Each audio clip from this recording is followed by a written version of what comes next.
আমার নাম ডক্টর ব্যাস, একজন মেডিকেল ডাক্তার।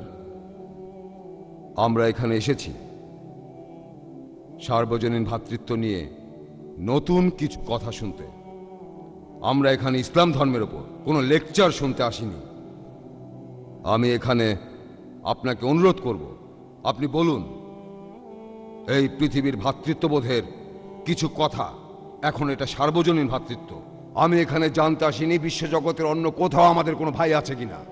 ইন্ডিয়াতে অনেক ভাই আছে, তাই আমরা ইন্ডিয়ান ভ্রাতৃত্বের কথা বলবো।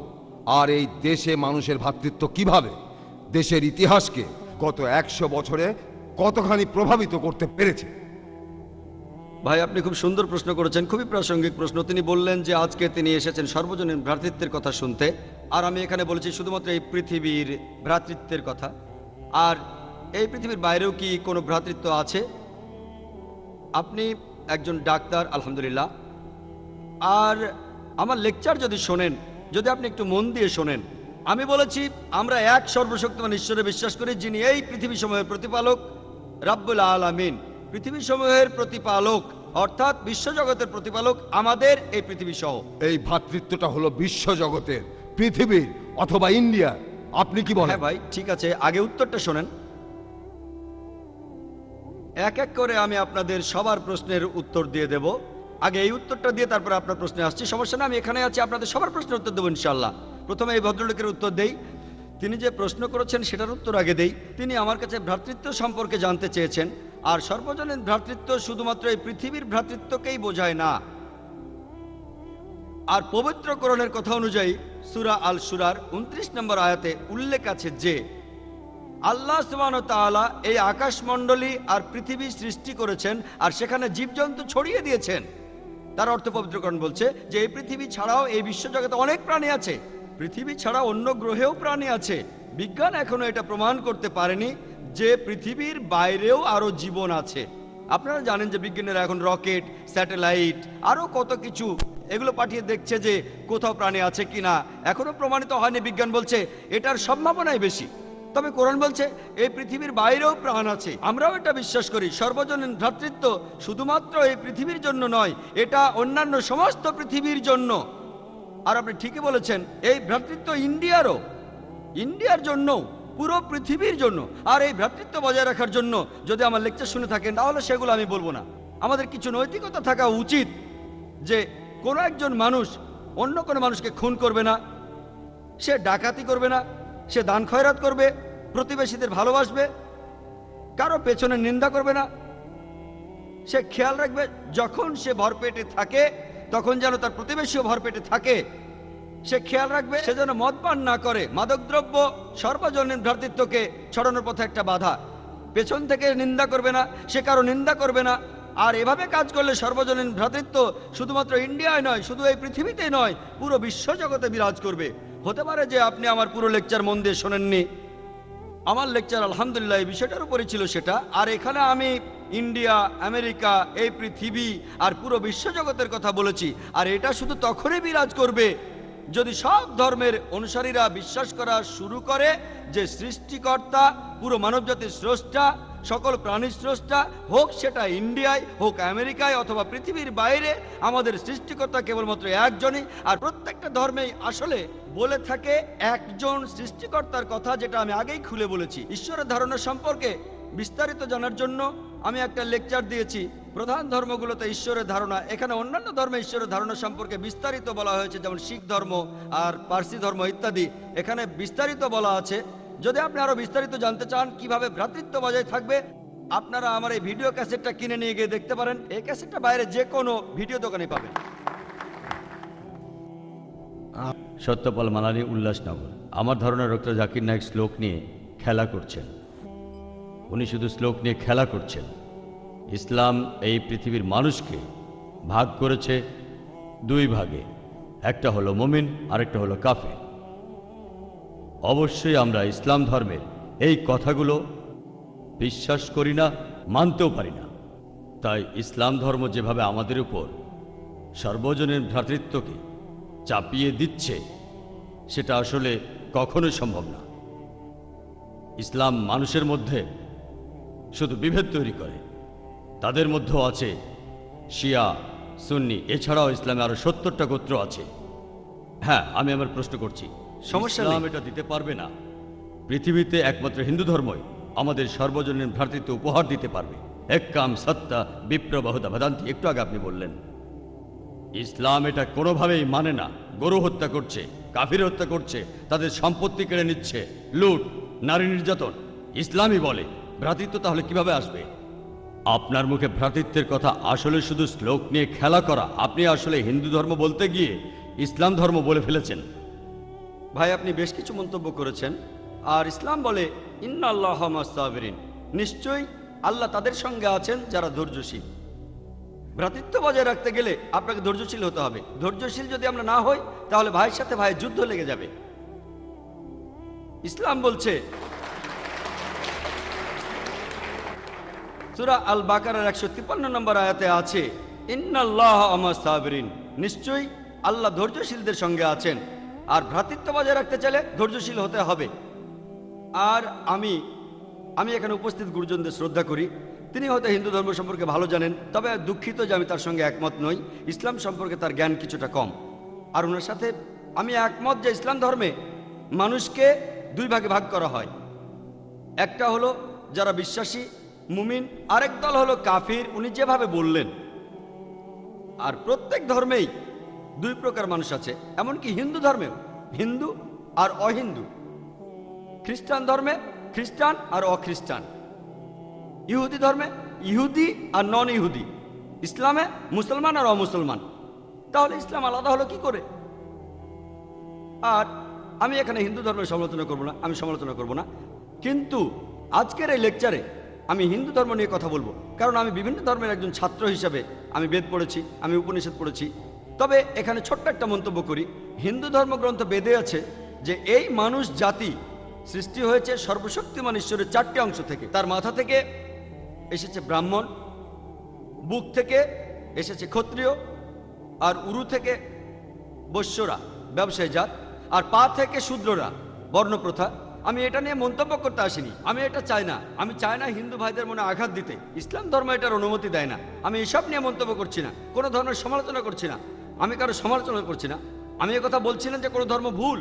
তবে আপনি যদি ভালোভাবে বেদ পড়ে থাকেন, আপনি এখানে সবাইকে বলতে পারেন বেদে কথা বলে কিনা যে স্রষ্টার মাথা থেকে ব্রাহ্মণ এসেছে, তার বুক থেকে ক্ষত্রিয়রা এসেছে, উরু থেকে এসেছে বৈশ্যরা ব্যবসায়ী জাত, বিদ্বান গোত্র, যোদ্ধা গোত্র, ব্যবসায়ী গোত্র, শূদ্র। শূদ্ররা হলো সবচেয়ে নিম্নবর্ণের। আর ডক্টর আম্বেদকর এটা নিয়ে বই লিখেছেন। আমি সব খুলে বলছি না। হিন্দু ধর্ম আমি ভালোভাবে পড়েছি।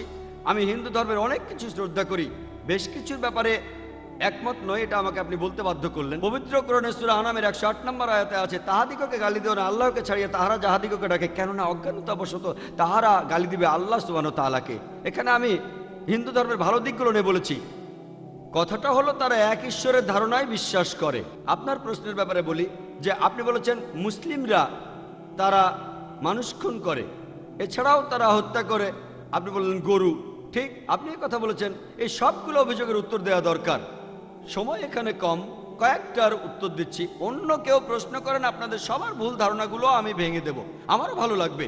আর ভুল ধারণাগুলো ভাঙিয়ে দিলেই তারা ইসলামকে ভালোভাবে বুঝতে পারবে। এজন্য আমার লেকচারে সবসময় একটা প্রশ্নোত্তর পর্ব থাকে। আর আমরাও বলি, যখন কেউ সমালোচনা করে আমারও ভালো লাগে। যত বেশি সমালোচনা হবে তত বেশি বোঝাতে পারবো, তত ভালো করে ইসলামকে বুঝতে পারবেন। আমিও সেটাই করি। ইসলামও বলে সত্যকে ছড়িয়ে দিতে। হিকমার সাথে পবিত্র কোরআনে সূরা নেহালের 125 নম্বর আয়াতে আছে, উদু ইলা সাবিলি রাব্বিকা বিল হিকমা ওয়াল মাউযিতিল হাসনা ওয়াজাদিলুম বিল্লাতি আহসান। মানুষকে প্রতিপালকের পথে আহ্বান করো হিকমত আর সদুপদেশ দ্বারা, আর উহাদের সহিত তর্ক করবে সবচেয়ে উত্তম পন্থায়। যখন বলা হয় আমরা আমিষ খেতে পারবো কিনা, গরু ছাগল কোরবানি দেয় ইত্যাদি, আর অনেক অমুসলিমই বলবে মুসলমান আপনারা সবাই নিষ্ঠুর মানুষ, প্রাণী হত্যা করেন। ভাই, আপনাদের আমি বলি, একজন মুসলমান খুব ভালো মুসলমান হতে পারে, এমনকি যদি সে পুরোপুরি ভেজিটেরিয়ান হয়। এটা বলা হয়নি যে আপনাকে অবশ্যই ভেজিটেরিয়ান হতে হবে ভালো মুসলিম হতে গেলে। কিন্তু পবিত্র কোরআনে অনেকবারই বলা হয়েছে যখন তুমি মাংস খেতে পারো তখন মাংস খাবে না কেন। পবিত্র কোরআনে সূরা মাইদার 1 নম্বর আয়াতে উল্লেখ আছে, বলা হয়েছে যে ইয়া আইয়ুহাল্লাযিনা আমানু, হে মুমিনগণ, তোমাদের অঙ্গীকার পূর্ণ করিবে আর তোমাদের জন্য কিছু চতুষ্পদ প্রাণীকে হালাল করা হইয়াছে আর কিছু প্রাণী হারাম। পবিত্র কোরআনের সূরা নাহালের 5 নম্বর আয়াতে উল্লেখ আছে যে আল্লাহ চতুষ্পদ জন্তু সৃষ্টি করিয়াছেন যাহাতে তোমরা শীত নিবারণ করিতে পারো এবং উহাতে বহু উপকার রহিয়াছে এবং উহা হইতে তোমরা আহার করিয়া থাকো। পবিত্র কোরআনের সূরা মুমিনুনের 21 নম্বর আয়াতে উল্লেখ আছে তোমরা চতুষ্পদের মাংস আহার করতে পারো। আমরা জানি যে আমিষে, এখানে অনেক ডাক্তার আছেন, আমি একজন মেডিকেল ডাক্তার, এতে অনেক প্রোটিন আছে, প্রচুর আয়রন আছে, আর এগুলো খুবই সুস্বাদু। আর এইসব আমিষ জাতীয় খাবারে আপনি যে প্রোটিন পাবেন, এই পরিমাণ প্রোটিন আর কোথাও পাবেন না, আপনি পাবেন না। নিরামিষের মধ্যে সয়াবিনে আপনি সবচেয়ে বেশি প্রোটিন পাবেন, সেটাও আমিষের প্রোটিনের চেয়ে অনেক কম। আর এবার আমি গরু হত্যা নিয়ে কিছু কথা বলি। যদি হিন্দু ধর্মগ্রন্থগুলো পড়েন, আমি এখানে কোন ধর্মের সমালোচনা করছি না, ভাই একটা প্রশ্ন করেছেন তাই আমাকে সত্য কথাটা বলতে হবে। হিন্দু ধর্মে আমিষ খাওয়ার অনুমতি দেওয়া হয়েছে। হিন্দু ধর্মগ্রন্থে দেখবেন সাধুসন্তরা আমিষ জাতীয় খাদ্য খায়, এমনকি গরুর মাংস। পরবর্তীতে অন্যান্য বেশ কিছু ধর্মের প্রভাবে, যেমন ধরুন জৈন ধর্ম ইত্যাদি, মানুষের উপর অহিংসার দর্শনের প্রভাব এসে পড়ল, তারা প্রাণী হত্যা বাদ দিল, তারা এই দর্শনটাকে তাদের জীবনধারায় যোগ করলো। তবে ইসলাম ধর্ম প্রাণীদের অধিকারের কথা বলে থাকে। শুধু প্রাণীদের অধিকার নিয়ে আমি একটা লেকচার দিতে পারি। পবিত্র কোরআনে আছে পশুর উপর বেশি বোঝা চাপিও না, তাদের প্রতি সদয় হও, তাদের খাদ্য দাও, কিন্তু প্রয়োজনে তোমরা তাদের মাংসও খাইতে পারো। আর যদি আপনি অন্যান্য ধর্মগুলো ভালোভাবে দেখেন, অনেকে আমিষ খেতে বারণ করেছে। এই দর্শনের ভিত্তিটা হলো এই যে আপনি প্রাণী হত্যা করবেন না, কারণ তাদের জীবন আছে, সে কারণে আমিষ খাওয়াটা অন্যায়। আমি এর সাথে একমত। যদি কোনো মানুষ এই পৃথিবীতে মানুষ হত্যা না করে থাকে, সেখানে আমিই থাকবো সবার উপরে। সর্বজনীন ভ্রাতৃত্ব হিন্দু ধর্মে আছে যে সব প্রাণী আপনার ভাই। প্রত্যেক প্রাণী, হোক সে সাপ, পাখি অথবা পতঙ্গ। আমি আপনাদের একটা প্রশ্ন করছি যে কোন মানুষটা হাজার হাজার ভাইকে না মেরেও 5 মিনিটের জন্য বেঁচে থাকতে পারে? এখানে যারা মেডিকেল সায়েন্স পড়েছেন তারা ভালো বুঝতে পারবেন যে আপনারা যখন নিঃশ্বাস নেন তখন আপনার শরীরে প্রচুর ময়লা জীবাণু ঢুকে, সেগুলোকে মেরে ফেলেন। তার অর্থ এই ধর্মে বাঁচার জন্য আপনার ভাইদের আপনি মেরে ফেলছেন। ইসলামের সর্বজনীন ভ্রাতৃত্ব বলে মানুষ জাতির প্রত্যেকেই আপনার ভাই। বিশ্বাসের ভ্রাতৃত্বে প্রত্যেক মুসলমানই ভাই ভাই, প্রত্যেক প্রাণীই আমার ভাই নয়। তবে অন্য প্রাণীদের রক্ষা করতে হবে, তাদের ক্ষতি করবেন না, বিনা কারণে তাদের অত্যাচার করবেন না, তবে প্রয়োজন হলে সেগুলোর মাংস খেতে পারেন। ইসলামের সর্বজনীন ভ্রাতৃত্ব বলে মানুষ জাতির প্রত্যেকেই আপনার ভাই। বিশ্বাসের ভ্রাতৃত্বে প্রত্যেক মুসলমানই ভাই ভাই, প্রত্যেক প্রাণীই আমার ভাই নয়, তবে অন্য প্রাণীদের রক্ষা করতে হবে, তাদের ক্ষতি করবেন না, বিনা কারণে তাদের অত্যাচার করবেন না, তবে প্রয়োজন হলে সেগুলোর মাংস খেতে পারেন। তাই যে দর্শন বলে আমিষ খাবার খাওয়া অন্যায়, কারণ এখানে আপনি প্রাণী হত্যা করছেন, বিজ্ঞান প্রমাণ করেছে, এমনকি গাছপালারও জীবন আছে, আপনারা জানেন। তাই এ কথা এখানে খাটছে না যে প্রাণী হত্যা করা অন্যায়। তাই এখন তারা যুক্তিটা পাল্টে বলল যে আচ্ছা, গাছেরও জীবন আছে, তবে তারা ব্যথা অনুভব করে না, তাই গাছ হত্যার চেয়ে প্রাণী হত্যা অনেক বড় অপরাধ। আর আজকের দিনে বিজ্ঞান উন্নত হয়েছে, আমরা জানি গাছও ব্যথা অনুভব করে, এমনকি গাছও কাঁদতে পারে, গাছেরও ভালো লাগতে পারে। তাই গাছ ব্যথা অনুভব করে না, এটা টিকলো না। এখানে ব্যাপারটা হলো যে গাছের কান্না মানুষ শুনতে পায় না, কারণ মানুষ কানে যে শব্দ শোনে সেটা সীমা 20 সাইকেল পার সেকেন্ড থেকে 20,000 সাইকেল পার সেকেন্ড। এই সীমার মধ্যে কিছু হলে মানুষ সেটা শুনতে পায়, এই সীমার নিচে বা উপরে মানুষ কিছু শুনতে পায় না। যেমন ধরুন কেউ যদি ডগ হুইসেল বাজায়, ডগ হুইসেল চেনেন, যেটাকে বলে সাইলেন্ট ডগ হুইসেল। যখন কেউ এই হুইসেল বাজায়, এটা সীমা হচ্ছে 20,000 সাইকেল পার সেকেন্ডের উপরে, 40,000 সাইকেল পার সেকেন্ডের নিচে। কুকুর 40,000 সাইকেল পার সেকেন্ড পর্যন্ত শুনতে পায়। তাই কেউ যদি হুইসেল বাজায়, কুকুর হুইসেলটা শুনতে পারে কিন্তু মানুষ শুনতে পায় না, এটাকে বলা হয় সাইলেন্ট ডগ হুইসেল। একইভাবে গাছপালার যে কান্নাকাটি আমরা মানুষরা কিছুই শুনতে পাই না, তবে গাছও কাঁদে, তারাও ব্যথা অনুভব করে।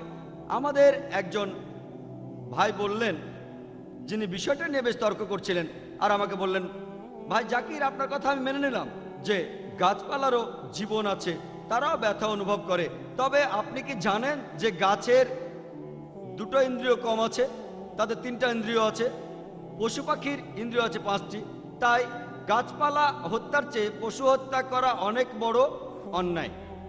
আমি তাকে বললাম যে ভাই, ধরুন আপনার একজন ছোট ভাই আছে, সে ছোটবেলা থেকে বোবা আর কালা, দুটো ইন্দ্রিয় কম। সে বড় হওয়ার পরে কেউ একজন তাকে খুন করে ফেললো, আপনি কি বিচারককে বলবেন ও মাই লর্ড, এই খুনিকে কম শাস্তি দিন কারণ আমার ভাইয়ের দুটো ইন্দ্রিয় কম ছিল? এই কথাই বলবেন? আপনি বলবেন ও মাই লর্ড, তাকে দ্বিগুণ শাস্তি দিন কারণ সে একজন নিষ্পাপ মানুষকে হত্যা করেছে। তাই ইসলামে এটা কোনো যুক্তি নয় যে দুটো বা তিনটা ইন্দ্রিয়। পবিত্র কোরআনে সূরা বাকারার 168 নম্বর আয়াতে আছে, যে বৈধ খাদ্যবস্তু আছে তাহা তোমরা আহার করো। তার অর্থ যেগুলো বৈধ আর হালাল খাবার সেগুলো খেতে পারো। আর এ কারণে আপনারা দেখতে পাবেন যে গবাদি পশু, আল্লাহ সুবহানাহু ওয়া তাআলার ইচ্ছায় গবাদি পশু বংশ বিস্তার করে বেশ তাড়াতাড়ি, মানুষ এবং অন্যান্য পশুর তুলনায় বেশ তাড়াতাড়ি দ্রুত বংশ বিস্তার করে। যদি আপনার কথা মেনে নেই যে মানুষ কোনো গবাদি পশু খাবে না, তাহলে পৃথিবীতে গবাদি পশুর পরিমাণ অনেক বেড়ে যাবে, অনেক বাড়বে। আর বললেন গরু হত্যা করা, এ নিয়ে বই লিখেছেন মৌলানা আব্দুল করিম পারেক। গো হত্যা, গরু কোরবানি কে জন্য দায়ী? যদি ভালোভাবে দেখেন, যারা চামড়া নিয়ে ব্যবসা করে, গরুর চামড়া, মুসলিম অমুসলিম উভয়ই আছে, চামড়া, গরুর চামড়া, তারা এটা করে। তাই এটা থেকে যারা উপকার পাচ্ছে এই গোহত্যা থেকে, তাদের মধ্যে মুসলিমদের চেয়ে অমুসলিমরাই বেশি।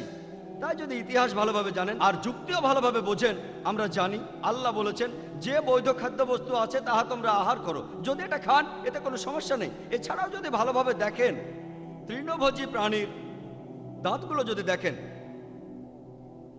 গরু, ছাগল, ভেড়া, তারা শুধু শাকসবজি খায়, তাদের দাঁতগুলো সব সমান। যদি আপনারা মাংসাশী প্রাণীর দাঁতগুলো ভালোভাবে খেয়াল করেন, সিংহ, বাঘ, চিতাবাঘ, তাদের দাঁতগুলো খুব সুচালো, তারা শুধু মাছ মাংস খায়। যদি আপনি মানুষের দাঁত দেখেন, আয়নায় আপনার নিজের দাঁত দেখতে পারেন, আমাদের সুচালো দাঁত আছে, সমান দাঁতও আছে। যদি সর্বশক্তিমান ঈশ্বর আমাদের শুধু নিরামিষই খেতে বলতেন, তাহলে আমাদের সুচালো দাঁত দিলেন কেন? কেন? আমিষ খাওয়ার জন্য? আপনারা তৃণভোজী প্রাণীদের পরিপাকতন্ত্র ভালোভাবে খেয়াল করেন, গরু, ছাগল, ভেড়া, পরিপাকতন্ত্র শুধু নিরামিষই হজম করতে পারে। পরিপাকতন্ত্র, বাঘ, সিংহ, চিতাবাঘ, তারা শুধুমাত্র আমিষ হজম করতে পারে। আর আমাদের মানুষের পরিপাকতন্ত্র আমিষ নিরামিষ দুটোই হজম করতে পারে। যদি সর্বশক্তিমান ঈশ্বর আমাদের শুধু নিরামিষই খেতে বলতেন, তাহলে কেন এমন পরিপাকতন্ত্র দিলেন যেটা আমিষ নিরামিষ দুটোই হজম করতে পারে? তাই বিজ্ঞান নিয়ে যদি পরীক্ষা করেন, সৃষ্টিকর্তা আমাদের আমিষ নিরামিষ দুটোই খাওয়ার অনুমতি দিয়েছেন। আশা করি উত্তরটা পেয়েছেন।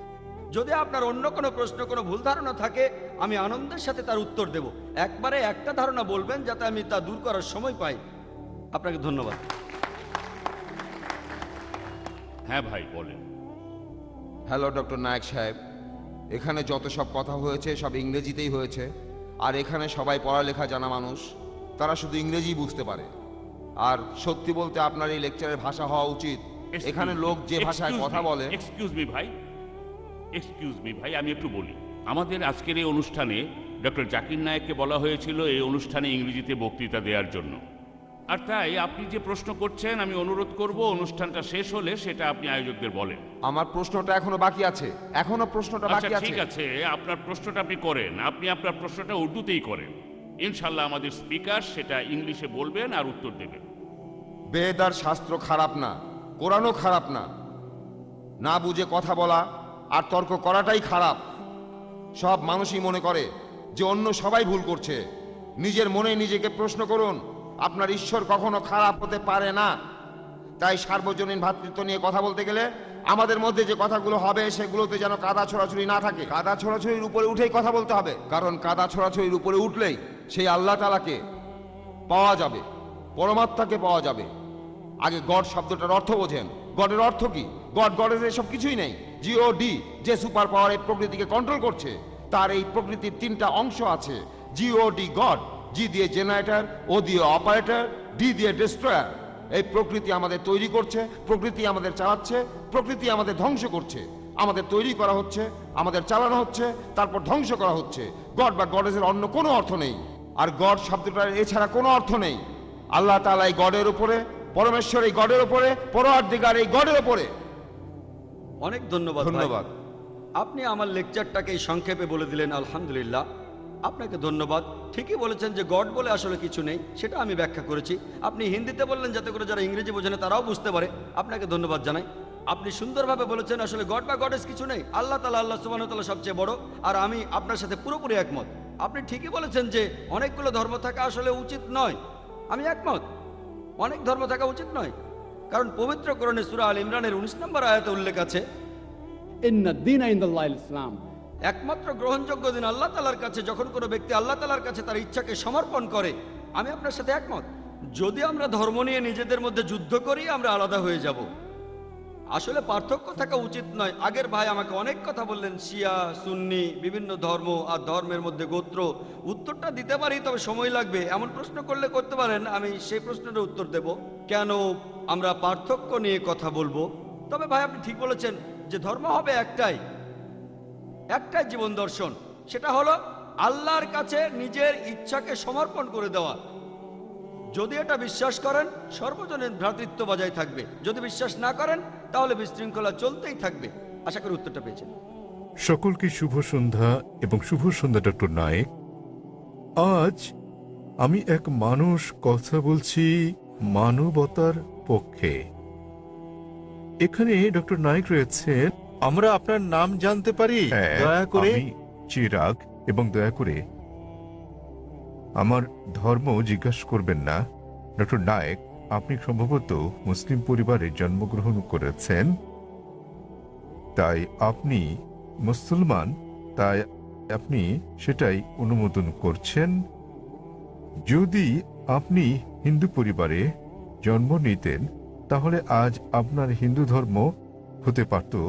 এক্ষেত্রে আমি মনে করি চরম জাতি কেন্দ্রিকতা থেকে আপনি ভাবছেন আপনার ধর্ম, সংস্কৃতি, বিশ্বাস ও ধারণা শ্রেষ্ঠ। তাই আপনি বলছেন যে শিখ অথবা আর্য সমাজ বা যে ধর্মেই প্রতিমা পূজা পরিত্যাগ করার কথা বলা হয়েছে সেটি আপনি সমর্থন করেছেন। আমার মতে একই জায়গায় ঘুরপাক না খেয়ে মানবতার ব্যাপক ধর্ম নিয়ে আমাদের আলোচনা করা উচিত। কোনো মন্তব্য কিংবা যুক্তি ভাই স্যার? খুব সুন্দর একটা প্রশ্ন করেছেন। তিনি বলেছেন মুসলিম পরিবারে জন্ম নেওয়ার কারণে আমি ইসলাম ধর্ম অনুমোদন করছি। হতে পারতো আমি যদি হিন্দু পরিবারে জন্ম নিতাম, তাহলে হিন্দু ধর্মই পছন্দ করতাম আমি। এবং আমি শিখ ধর্ম ও আর্য সমাজকে সমর্থন করি, কারণ আমার দৃষ্টিভঙ্গির সঙ্গে তাদের মিল আছে এবং এর আশেপাশে আমি বিচরণ করছি। বরং আমার আরো বৃহৎ পরিসরে কথা বলা উচিত ছিল। খুব ভালো প্রশ্ন। হ্যাঁ, ভাই আমি আপনার সাথে একমত। 19 বছর বয়স পর্যন্ত আমি মুসলমান ছিলাম, কারণ আমার পিতা মুসলমান ছিলেন। বয়স 19 বছর হওয়ার পর আমি তুলনামূলক ধর্ম অধ্যয়ন করা শুরু করলাম। এখন আমি ব্যক্তিগত পছন্দে মুসলমান। আর বিশ্বাস করেন, যদি আপনি ইসলামের চেয়ে ভালো কোনো ধর্ম আমাকে দেখাতে পারেন, তাহলে আজই আমি সেই ধর্ম গ্রহণ করতে প্রস্তুত আছি। আজই। স্যার, আমি মানবতার ধর্মের কথা বলছি। ভাই আমি বলবো জি জি আমি বলছি, যদি কেউ ইসলামের চেয়ে ভালো কোনো ধর্ম তা যুক্তি দিয়ে, বৈজ্ঞানিক তথ্য দিয়ে প্রমাণ করতে পারেন, তাহলে আমি গ্রহণ করতে প্রস্তুত আছি। আপনি বলছেন মানবতার কথা। কে মানবতার নামে গ্রন্থ রচনা করেছেন? মহাত্মা গান্ধী। কে লিখেছেন? আপনি জানেন একজন মুসলমান ভালো মুসলমান হতে পারবেন না যদি তিনি ভালো মানুষ না হন। সে কথা সব ধর্মেই বলে, ভাই, সব ভাই ধর্মে আমাকে বলে। শেষ করতে দিন। জি স্যার।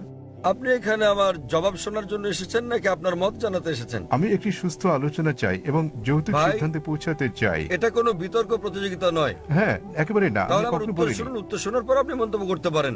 ও, ঠিক আছে। আমাকে শেষ করতে দিন। আপনি কথা যোগ করছেন, তার মানে আমার উত্তর আপনি শুনছেন। চালিয়ে যান। শুনুন মনোযোগ দিয়ে। জি, আপনার মনের মধ্যে মহাভারতের কাহিনী চলছে, কি করে শুনবেন? দয়া করে যখন চালিয়ে যান। আপনি আপনার প্রশ্নের সময় কি আমি আপনাকে বাধা দিয়েছিলাম? দয়া করে চালিয়ে যান। আমি কি বাধা দিয়েছি? আপনি বাধা দেননি। দয়া করে চালিয়ে যান। সবকিছু লেখা আছে, প্রশ্ন করতে আসছেন, আমি কিভাবে আমি বলেছি। আমি জবাব দিচ্ছি, শুনুন। হ্যাঁ, তাতে এটা কি? আমার জবাব। তাহলে কেন আপনি মন্তব্য করছেন? দয়া করে বলুন স্যার, দয়া করে বোঝার চেষ্টা করুন।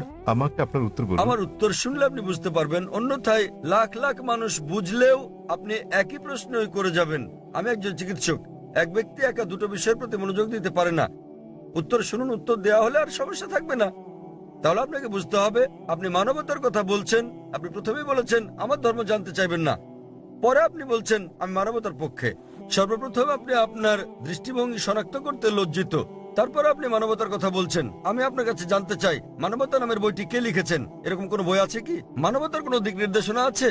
আমি আপনাকে বলছি, ভালো মানুষ না হয়ে একজন মুসলমান ভালো মুসলমান হতেই পারে না। সব ধর্ম বলে না। আমি বলার জন্য দুঃখিত যে আপনি অন্যান্য ধর্মগ্রন্থ অধ্যয়ন করেননি। আমি আপনাকে বলতে পারি, আমি উদ্ধৃতি দিতে পারি বেদ থেকে, অন্য হিন্দু ধর্মগ্রন্থ থেকে, বাইবেল থেকে উদ্ধৃতি দিতে পারি যেগুলো মানবতার বিরুদ্ধে যায়। আমি অন্য ধর্মের সমালোচনা করতে আসিনি। যদি আপনি কোনো ধর্ম অধ্যয়ন করে না থাকেন তাহলে দয়া করে এমন কিছু বলবেন না যে ব্যাপারে আপনার জ্ঞান নেই। কোরআনে বলা হয়েছে ফাসআলু আহলে যিকরি ইন কুনতুম লা তা'লামুন। সূরা নাহল অধ্যায় 16 আয়াত নাম্বার 43, সূরা আম্বিয়া অধ্যায় 21 আয়াত নাম্বার 7। আপনি তুলনামূলক ধর্ম বিষয়ের ছাত্র নন, তাই না জেনে কোনো মন্তব্য করবেন না। আমি বাইবেল থেকে উদ্ধৃতি দিতে পারি যা মানবতার বিরুদ্ধে। আমি আপনাকে চ্যালেঞ্জ করছি, কোরআন থেকে এমন একটা আয়াত বের করেন, নবী মুহাম্মদ সাল্লাল্লাহু আলাইহি সাল্লামের এমন কোন বাণী বের করেন যা মানবতার বিরুদ্ধে যায়। সুতরাং এমন কথা বলবেন না সব ধর্মে বলা হয়েছে। দুঃখিত, আপনার জানাশোনা বড়ই দুর্বল। আমি আপনাকে যা বলার চেষ্টা করছি, মানবতা মানে ঠিক আছে, আপনি কেবল স্ট্যান্ডার্ড 2-3 তে আছেন। আর আমি যা বলছি তা কেবল স্কুল পাস নয়, কেবল স্নাতক পাস নয়, বুঝতে হবে স্নাতকোত্তর পাস হতে হবে আপনাকে। ইসলাম মানে উচ্চ পর্যায়ে, কেবল মানবতার কোনো পর্যায় নেই। ভালো মানুষ না হলে কোনো মুসলমান ভালো মুসলমান হতে পারবে না। আমি আপনাকে চ্যালেঞ্জ করছি, ইসলামের এমন একটা দিক আপনি বলতে পারেন যা মানবতার বিরুদ্ধে যায়। যৌক্তিক পটভূমি, যৌক্তিক কারণ আপনার জানা না থাকতে পারে ইসলাম কেন এমন অনুশাসন জারি করলো, আর আপনি ভাবতে পারেন সেটা মানবতার বিরুদ্ধে। ঠিক যেমন আপনারা বলেন, ডাক্তার আমাকে ইঞ্জেকশন দিচ্ছে, ইঞ্জেকশনে যন্ত্রণা দিচ্ছে, ওই ইঞ্জেকশন তো আপনার ভালোর জন্য। আপনারা বলেন ডাক্তার আমার পেট কেটে ফেলেছেন, তিনি তো পেট কেটেছেন আপনাকে জীবন বাঁচানোর জন্য। সুতরাং ডাক্তার যা জানেন আপনি তা জানেন না। যদি আমার জন্য দুটো পছন্দ থাকে, স্ট্যান্ডার্ড 2 কিংবা 3 পাস করা অথবা স্নাতকোত্তর কোর্স করা, সেক্ষেত্রে আমি স্নাতকোত্তর কোর্সই করব। কেন মাত্র স্ট্যান্ডার্ড 2-3? মানবতা ভালো, কিন্তু ইসলাম তার চেয়ে অনেক বেশি ভালো। আপনার প্রশ্নের ব্যাপারে বলতে গেলে, আমি মুসলিম পরিবারে জন্ম নিয়েছি বলে আমি ইসলামকে অনুমোদন করছি। আমি আপনাকে বলছি, আপনাকে চ্যালেঞ্জ করছি, যদি কেউ আমাকে প্রমাণ দিতে পারে অন্য যে কোনো ধর্ম, আমি প্রধান ধর্মগুলোর বেশিরভাগই অধ্যয়ন করেছি এবং আমার মনে হয় ইসলাম সবচেয়ে যুক্তিগ্রাহ্য, মানুষের সবচেয়ে সেরা ধর্ম মানবতার। এটাই একমাত্র ধর্ম যাতে মানবতার জন্য সমাধান রয়েছে।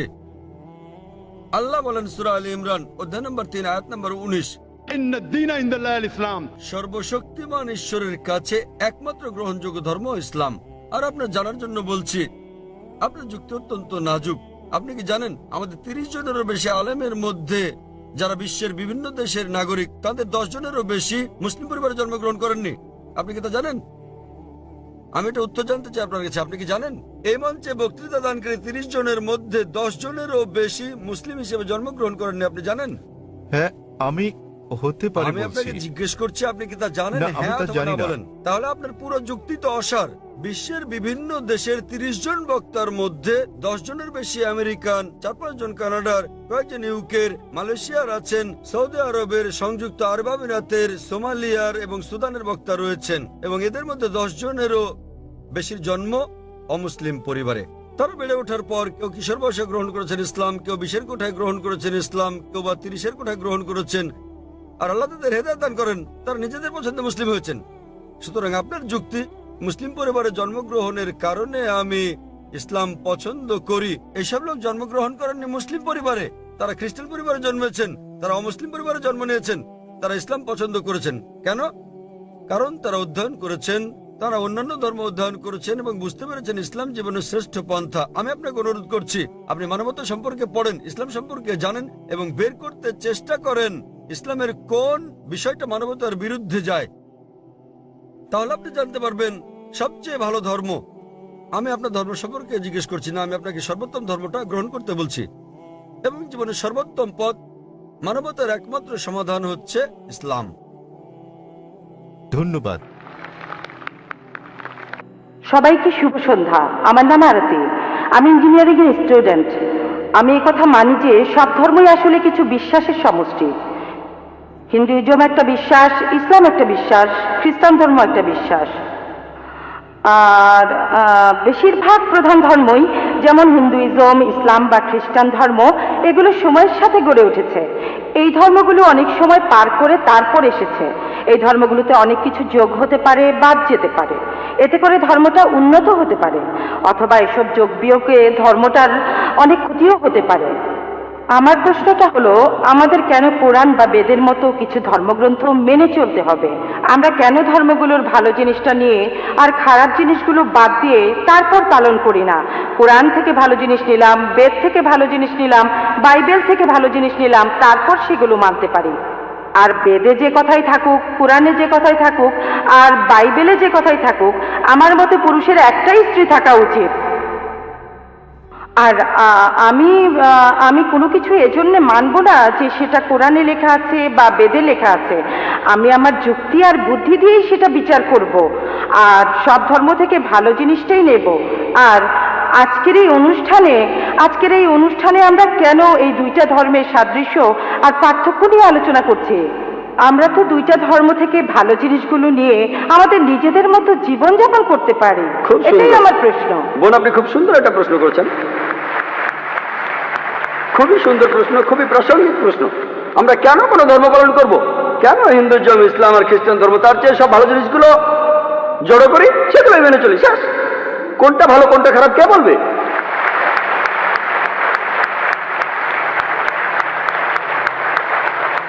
যেমন ধরুন, আমেরিকাতে স্কার্ট পরা আর শর্টস পরা খুবই কমন। পশ্চিমাদের এটা ভদ্রতা, তাদের জন্য স্কার্ট আর শর্টস পরা ভদ্রতা। যদি চেন্নাইতে এমন করেন, যদি এখানে স্কার্ট শর্টস পরা কোনো মেয়েকে আপনি দেখেন, তখন বলবেন এটা অভদ্রতা। আপনিও বলবেন বোন, আপনিও বলবেন অভদ্রতা। তাহলে আমেরিকায় যেটা ভদ্রতা, এখানে সেটা অভদ্রতা। কয়েক বছর আগে আমি আমেরিকায় গিয়েছিলাম, সেখানে একজন বলল তোমাদের ইন্ডিয়ার মহিলারা খুবই অভদ্র। আমি অবাক হয়ে বললাম, কেন ইন্ডিয়ার মহিলারা অভদ্র কেন? কারণ তারা যখন শাড়ি পরে তাদের পেট দেখা যায়। তার মানে আমেরিকায় সে দেশের নিয়মে কোনো মহিলা তার পেট দেখালে সে অভদ্র। তাহলে কে ঠিক করবে? আপনি যদি মুসলিম দেশগুলোতে যান, আরব দেশগুলোতে, কোনো মহিলার দিকে তাকানো, কোনো মহিলার দিকে চোখ ফেরানো অন্যায়, অভদ্রতা। এখানে যদি কোনো মহিলাকে স্পর্শ না করে কথা বলেন, তার দিকে তাকান, সেটা ভদ্রতা। তাই ইন্ডিয়ানরা নমস্তে বলে স্পর্শ ছাড়া। পশ্চিমা দেশগুলোতে হ্যান্ডশেক করাটা খুবই কমন। একজন মহিলা আর একজন পুরুষ হ্যান্ডশেক করছে, সেটাই ভদ্রতা। শরীরের অন্যান্য অঙ্গ প্রত্যঙ্গ স্পর্শ না করে হ্যান্ডশেক করা কিছু পশ্চিমা দেশে এটাই হলো ভদ্রতা। অন্যান্য পশ্চিমা দেশে মহিলাদের ঠোঁটে আর গালে চুমু দিয়ে এটা হলো ভদ্রতা। আর কিছু পশ্চিমা দেশে আপনি যা খুশি তাই করতে পারেন, পুরুষ আর মহিলা তারা স্বেচ্ছায় যা করবে সবই হলো ভদ্রতা। কে ঠিক করবে? ঠিক করবে কে? কে ঠিক করবে? আমেরিকায় অনেকগুলো নুট বিচ রয়েছে। টাইমস অফ ইন্ডিয়া 2 মাস আগে পড়লাম, সমুদ্র ভ্রমণ, নুট ক্রুজ, জাহাজে যারা থাকবে সবাই উলঙ্গ থাকবে, তাদের জন্য এটা ভদ্রতা। কে ঠিক করবে? সবচেয়ে ভালো যিনি বলতে পারেন তিনি সৃষ্টিকর্তা। আমি প্রশ্ন করছি, কোনটা ভালো কোনটা খারাপ কে ঠিক করবে? কে ঠিক করবে? আপনি বললেন সেরা নিয়মগুলোই বাঁচা হবে, আর আমিও আপনার সঙ্গে একমত। সবগুলো ধর্মের ভালো জিনিসগুলো বেছে নেন। আমি সেটাই করেছি। আমি সব ভালো জিনিসগুলো বেছে নিয়েছি বেদের মধ্যে থেকে।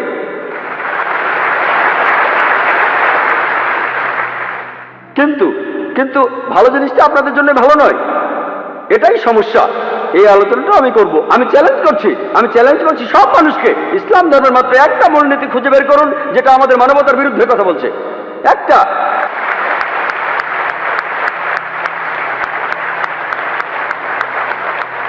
আমি চ্যালেঞ্জ করছি, আমি অন্য মুসলমানকে এর মধ্যে টানছি না, আমি শুধু আমার মাথাটা গিলোটিনে রাখছি। আমি সবাইকে চ্যালেঞ্জ করছি, যে কেউ, হ্যাঁ, অনেক অমুসলিম আছেন যাদের কাছে মনে হবে কিছু এক ভুল, যেমন ধরুন এই বোন পুরুষের একাধিক বিয়েতে একমত নন। এরপরও বলবো ইনশাল্লাহ, আমার উত্তরটা শুনে আপনিও মানবেন, ইনশাল্লাহ মেনে নেবেন, আপনিও একমত হবেন। যেমন ধরুন আপনি প্রশ্ন করলেন 2 আর 2 যোগ করলে কত হয়, আমি উত্তরটা জানি বলে দিলাম, তারপর আপনি উত্তর শুনে মেনে নেবেন। আমরা এখানে যেটা করব, যেসব ব্যাপারে আপনারা একমত নন, আপনার মাইকের সামনে এসে প্রশ্ন করবেন। আমি আসলে একজন ছাত্র হিসেবে যথাসাধ্য চেষ্টা করবো, আল্লাহ চাইলে উত্তরটা দিতে পারবো। এখন বেদ যে বলছে আপনি একাধিক বিয়ে করতে পারেন, খ্রিস্টানদের বাইবেল বলছে, কোরআনও বলছে, এখন আপনি এইসবের কোনোটাই মানতে চান না, সমস্যা নেই, আসুন আমরা যুক্তির কথা বলি, আমরা যুক্তি দিয়ে দেখি। বল, আপনি কি জানেন প্রাকৃতিকভাবে ছেলেরা আর মেয়েরা সমান অনুপাতে জন্মায়? প্রাকৃতিকভাবে ছেলেরা আর মেয়েরা সমান অনুপাতে জন্ম নেয়। কিন্তু কোনো ডাক্তারের কাছে যান, শিশুদের উপরে ডাক্তার, তিনি বলবেন যে মেয়ে শিশুরা বিভিন্ন জীবনের বিরুদ্ধে ছেলে শিশুর চেয়ে ভালোভাবে লড়াই করতে পারে। তাহলে শিশু বয়সে দেখা যায় মেয়ে শিশু যত মারা যায় তার চেয়ে ছেলে শিশু অনেক বেশি মারা যায়। শিশু বয়সে মেয়েদের সংখ্যা ছেলেদের চাইতে বেশি থাকে। তারপর সময় যায়, মানুষ ধূমপানের কারণে মারা যায়, মদ খাওয়ার কারণে মারা যায়, অ্যাক্সিডেন্টে মারা যায়, যুদ্ধে মারা যায়, এখানেও মেয়েদের চাইতে ছেলেরা বেশি মারা যায়। তাই আজকের দিনে পৃথিবীতে পুরুষের চাইতে মহিলার সংখ্যা অনেক বেশি। শুধুমাত্র কয়েকটা দেশে ইন্ডিয়ার মতো তৃতীয় বিশ্বের কয়েকটা দেশে মেয়েদের সংখ্যা ছেলেদের চাইতে অনেক কম। কারণটা জানেন? কারণ হলো মেয়ে শিশু হত্যা। বিবিসির একটা রিপোর্টে এমিলিও বেকাননের কথা অনুযায়ী তিনি একটা প্রোগ্রামে বেশি বয়সে মৃত্যু নিয়ে বলেছিলেন, প্রত্যেক দিন ইন্ডিয়াতে 3000-এরও বেশি মহিলা তাদের গর্ভপাত ঘটায় যখন জানতে পারে গর্ভের শিশুটি মেয়ে। তার মানে প্রতি বছরে ইন্ডিয়াতে 10 লাখেরও বেশি মহিলা গর্ভপাত ঘটায় যখন জানতে পারে গর্ভের শিশুটি মেয়ে। যদি এই অশুভ প্রথাটি বন্ধ করা যায়, আর তামিলনাড়ুর সরকারি হাসপাতালের রিপোর্ট অনুযায়ী আপনাদের এই প্রদেশেই এই রিপোর্ট বলছে প্রতি 10 জন মেয়ে সন্তানের 4 জনকে মারা হয়, এই কাজটা কি সঠিক? এটা ভুল। যদি এই অশুভ প্রথা বন্ধ করেন তাহলে ইন্ডিয়াতেও মেয়েদের সংখ্যা হবে ছেলেদের সংখ্যা চাইতে বেশি। শুধুমাত্র আমেরিকাতেই মেয়েদের সংখ্যা ছেলেদের চাইতে 78 লক্ষ বেশি। শুধু ইংল্যান্ডে ছেলেদের চাইতে মেয়েদের সংখ্যা 40 লক্ষ বেশি। জার্মানিতে মেয়েদের সংখ্যা 50 লক্ষ বেশি। শুধু রাশিয়াতে মেয়েদের সংখ্যা হচ্ছে 90 লক্ষ বেশি। আল্লাহ জানেন পৃথিবীতে মেয়েদের সংখ্যা ছেলেদের চাইতে কতজন বেশি। মনে করুন হাইপোথেটিক্যাল প্রশ্ন, ধরুন আমার বোন সে আমেরিকায় থাকে, অথবা আপনার বোন সে আমেরিকায় থাকে ইউএসএ, আর সেখানকার বিয়ের বাজারে প্রত্যেক পুরুষ একটা করে বিয়ে করেছে, তবুও সেখানে 78 লক্ষ মহিলা থাকবে যারা কোনো জীবন সঙ্গী খুঁজে পাবে না। তাদের জন্য তখন একটা উপায় খোলা থাকে, যেসব মহিলা জীবন সঙ্গী খুঁজে পাবে না তারা হয় কারো দ্বিতীয় স্ত্রী হতে পারে অথবা হতে পারে জনগণের সম্পত্তি। হয়তো বলবেন জনগণের সম্পত্তি, ভাই জাকির এটা খারাপ শব্দ। বোন সবচেয়ে ভদ্র ভাষায় আমি এটাই বলতে পারি, এর চেয়ে ভালো কোনো শব্দ জানা নেই। আমেরিকাতে সে দেশের পরিসংখ্যান আমাদের বলে বিয়ের আগে গড়ে একজন মানুষের 8 জন যৌনসঙ্গী থাকে। রক্ষিতা রাখাটা খুবই কমন, যতজন খুশি 10 জন 20 জন 30 জন সমস্যা নেই। 100 জন আইন আপনাকে কিছুই বলবে না। যদি আপনার একাধিক স্ত্রী থাকে এই ব্যাপারটা তারা হজম করতে পারে না। কেন? রক্ষিতা হয়ে মহিলারা কোনো অধিকার পান না, এখানে সেই মহিলাকে অসম্মান করা হয়। ইসলামে আপনার দ্বিতীয় স্ত্রী থাকলেও তার সমান অধিকার, তার সম্মান আছে, সবাই শ্রদ্ধা করে। তবে আমি আপনার সঙ্গে একমত, এ ব্যাপারে একমত যে কোনো মহিলা স্বাভাবিক পরিস্থিতিতে তার স্বামীকে অন্য মহিলার সাথে ভাগাভাগি করতে চায় না। আমি একমত বোন, আমি আপনার সাথে একমত। কিন্তু ইসলামিক শরিয়ার মূল কথা হলো বড় ক্ষতি ঠেকানোর জন্য ছোট কোনো ক্ষতি হওয়া ভালো। বড় ক্ষতি ঠেকাতে হলে ছোট ক্ষতি হওয়া ভালো। তাহলে মুসলিম উম্মার সব মুসলমান মহিলা জানেন যে অনেক মহিলা অবিবাহিত, যদি তারা অনুমতি না দেয় তাদের স্বামীদের একাধিক বিয়ে করতে, এরা জনগণের সম্পত্তি হবে। তখন তারাই বলবে আমাদের স্বামীদের ভাগাভাগি করব, কিন্তু অন্যান্য বোনদের জনগণের সম্পত্তি হতে দেব না। আশা করি উত্তরটা পেয়েছেন। আমার নাম রাজাজি, নিউ কলেজে ফার্স্ট ইয়ারে পড়ি। আমার আর আপনার দৃষ্টিভঙ্গি একেবারে আলাদা, তাই কিন্তু আমার নিজের মতটাও আমার জানানো উচিত। আপনি বললেন কৃষ্ণের 16,000 স্ত্রী ছিল, আমরা মুসলমানরাও 4টা বিয়ে করতে পারি। এতে এ কথাই বলা যায় যে এই দুইটা ধর্মই একসাথে মহিলাদের অধিকার থেকে বঞ্চিত করছেন। আপনি বললেন যে হয়তো বলতে পারেন মানুষ আসলে খুব আকর্ষণীয়, তবে এটা ব্যক্তিগত দৃষ্টিভঙ্গি। আর যদি এভাবে ব্যাপারটা দেখেন, আপনাদের দেখার ভুল আছে, আপনাদের চিন্তায় ভুল আছে। সৌন্দর্যের যে ধারণা সেটাও সময়ের সাথে বদলায়। একসময় ক্লিওপেট্রা ছিল সবচেয়ে সুন্দরী, কিন্তু এখন আর তেমনটা নেই। এখন ঐশ্বরিয়া রাই হলো 1 নম্বর। আর আপনি বললেন যে মূল ধর্মগ্রন্থ পড়তে, কিন্তু এতে করে কিছু উগ্রবাদী আর মৌলবাদী তৈরি হয়। আপনি যখন কোনো ধর্মে বিশ্বাস করবেন তখন নিজের অন্যায়টাকে অন্যায় মনে হবে না। আর সেটাই ঠিক সেরকমই ঘটনাই ঘটেছিল গুজরাটে। 2000 মুসলিমকে সেখানে খুন করা হয়েছে, কেউ তাদের বাঁচাতে আসেনি। কিছু কমিউনিস্ট আর ডেমোক্রেট দল এগিয়ে এসেছিল। লোকজন ধর্মীয় মূল্যবোধের উপর আস্থা হারিয়ে ফেলেছে, আর আপনাদের মতো মানুষের কাছে এই ধর্মীয় মূল্যবোধটাই সবচেয়ে বড়। এসব ধর্ম উগ্রবাদী মানুষ তৈরি করে, তাই মানুষজনকে তাদের প্রাপ্য স্বাধীনতাটা দেন, যাতে করে তারা সমাজতান্ত্রিক আন্দোলনে যোগ দিতে পারে, যেমন কমিউনিস্ট আন্দোলন। ধন্যবাদ। ভাই মনে করেন তিনি একজন কমিউনিস্ট। আপনি খুব সুন্দর প্রশ্ন করেছেন। তিনি বললেন যে যখন হিন্দুইজম অনুমতি দিচ্ছে কৃষ্ণের 16,108 জন স্ত্রী, ইসলামে বহু বিবাহ অনুমতি আছে, তাহলে হিন্দুইজম আর ইসলাম একসাথে মহিলাদের অত্যাচার করছে কেন? আপনার মত অনুযায়ী, আপনার কথা অনুযায়ী ক্লিওপেট্রা একসময় সবচেয়ে সুন্দরী ছিল, এখন আর নেই। ঐশ্বরিয়া এখন 1 নম্বর। আমার জন্য না, আপনার জন্য। আপনার কাছে যা সুন্দর আমার কাছে নাও হতে পারে, আপনার সঙ্গে একমত। এটা দৃষ্টিভঙ্গির ব্যাপার। আমি একমত, ঐশ্বরিয়া রায় আপনার জন্য 1 নম্বর হতে পারে, আমার জন্য না। তাহলে বুঝতে পারছেন এক এক জায়গার নিয়ম হচ্ছে এক এক রকম। আমি উদাহরণ দিয়েছি, আমেরিকায় যেটা ভদ্রতা সেটা এখানে অভদ্রতা, আমেরিকায় যেটা অভদ্রতা সেটা এখানে ভদ্রতা। এটাকে ঠিক করবে? আপনার কথা মানলাম, আপনি যদি ভাবেন একাধিক স্ত্রীর অর্থ মহিলাদের অত্যাচার করা, তাহলে লক্ষ লক্ষ মহিলাদের দায়িত্ব কে নেবে? আপনি? তাদের কে দেখবে? আপনার কমিউনিস্ট আন্দোলন দেখবে? আল্লাহ মানুষ জাতির সমস্যার সমাধান দিয়েছেন এই পবিত্র কোরআনে, সেই সমাধানটা আপনি হজম করতে পারছেন না। আমি আপনাকে একটা প্রশ্ন করছি, বর্তমানে পুরুষের চাইতে মহিলা কয়েক লক্ষ জন বেশি, কে তাদের দায়িত্ব নেবে? কে? যদি প্রত্যেক মাসে তাদের সাহায্য করেন, সেই সাহায্যটাই আসলে যথেষ্ট নয়। পুরুষ আর মহিলার প্রাকৃতিক নিয়মের কিছু জৈবিক চাহিদা থাকে।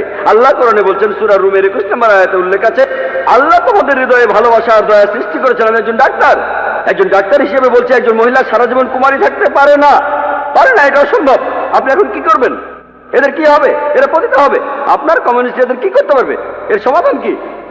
কোনো সমাধান নেই। আল্লাহ আমাদের এই সমস্যার সমাধান দিয়েছেন, সেই সমাধানটা হজম করতে পারছেন না। তাহলে এখানে সমস্যাটা হলো সমাধান পছন্দ হচ্ছে না, আপনি সমাধান দেন। এর চাইতে ভালো সমাধান কি দিতে পারেন? ইসলামে একাধিক বিয়ে করাটা আবশ্যিক নয়, 4টা বিয়ে করা আবশ্যিক নয়। আমি এমন কোন ইন্ডিয়ান মুসলিমকে চিনি না যার 4টা স্ত্রী, কাউকে চিনি না। অন্যান্য কিছু বিদেশি মুসলিম আছেন, আপনাকে বুঝতে হবে ভাই, এটাই হলো সমাধান। সব পুরুষই একাধিক বিয়ে করতে পারে না, সবাই করতে পারে না। তবে কিছু মানুষ স্ত্রীদের সুবিচার করতে পারে, আল্লাহ তাদের অনুমতি দিয়েছেন। তারা যদি সুবিচার করতে পারে, আপনার সমস্যা কোথায়? কোথায় মহিলাদের অত্যাচার করছি? আমরা তাদের সম্মান করছি। আপনি যে আমেরিকা তথাকথিত আধুনিক কালচারের কথা বলছেন, আর্ট কালচারের নামে তারা কি করছে? তারা মহিলাদের অসম্মান করছে।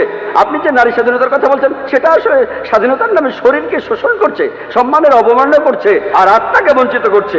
পশ্চিমা সমাজ আসলে মহিলাদের অধিকার দেওয়ার কথা বলে তাদের নামিয়ে দিচ্ছে উপপত্নীর স্তরে, রক্ষিতার স্তরে। তারা সমাজের প্রজাপতি, যারা আর্ট কালচারের পর্দার পেছনে থাকে। আর্ট আর কালচারের নামে ঐশ্বরিয়া রায়, সে আবার কে? মডেলিং, তাই তো? ঠিক না? এখানে আপনাকে সঠিকভাবে চিন্তা করতে হবে। আমরা মাকে বিক্রি করতে চাই না, আমরা বোনকে বিক্রি করতে চাই না। আপনি চাইলে তা করেন। একটা অ্যাডের কথা শুনেছিলাম, আগের লেকচারে আমি বলেছিলাম, BMW। এক লোক বলছিল, খুব বিখ্যাত অ্যাড, BMW নাম শুনেছেন? খুব দামি গাড়ি, মার্সিডিজ বেঞ্চের সঙ্গে কম্পিটিশন করে। সেই অ্যাডে বিকিনি পরা একটা মেয়ে গাড়ির সামনে দাঁড়িয়ে আছে, এখনই চালানো শুরু করুন। মেয়েটাকে না গাড়িটাকে? আপনারা কি করছেন? কমিউনিজমের কথা বলে, মহিলাদের অধিকারের কথা বলে আপনাদের মা বোনকে বিক্রি করছেন, আপনাদের মা বোনকে বিক্রি করছেন। আমরা মুসলিমরা এটা করতে চাই না, আমরা এটা করতে চাই না।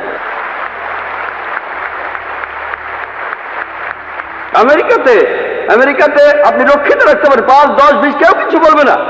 আর কমিউনিজমে রক্ষিত রাখার নিয়ম আছে, একাধিক স্ত্রী থাকলে সমান অধিকার দিতে হবে, অবিচার করতে পারবেন না, সম্মান করতে হবে, সম্পদের ভাগ দিতে হবে। এটা আপনারা হজম করতে পারছেন না। কে মহিলাদের ছোট করছে? আমি না, আপনি।